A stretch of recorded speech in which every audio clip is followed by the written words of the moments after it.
Hi, it's Tom Sheehy with the Sheehy Strategy Group in Sacramento. Ever since California became a state 173 years ago in the year 1850, every single time a census has been taken, the population of California grew larger and larger.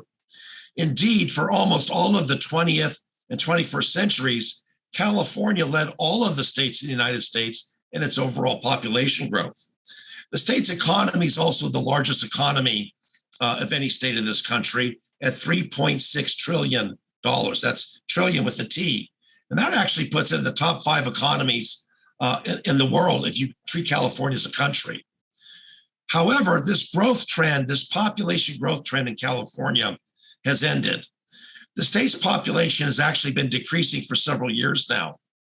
The California Department of Finance estimates that California's population is going to stay stagnant between 38 to 40 million people for the next 35 years. That's until the year 2060. And this is a stark change from their last prediction several years ago, where they said by the year 2060, California's population would grow from 38 million all the way up to 50 million people.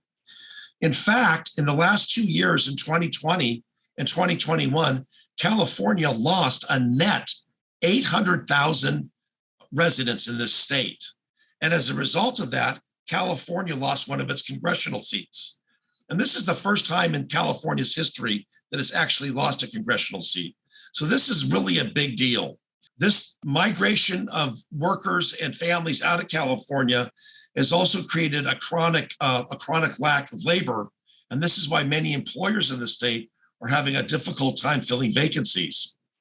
Now, this stagnation in population in California and this trend of California's growth stopping has some pretty significant budget implications as well, because the people who are leaving the state are no longer just young, lower income people who want to move to another state so they can afford to buy a home.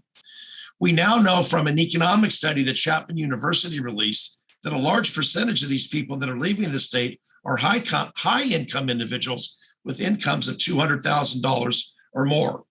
And this really matters because the high income earners in the state of California pay the bulk of the taxes in this state. In fact, the top 1% of taxpayers pay almost 50% of all the personal income tax that comes into the state general fund.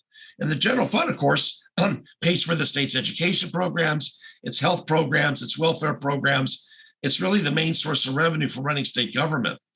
And considering the fact that even the youngest baby boomers are now starting to approach retirement, the demand for these services is even greater. So what does all this mean?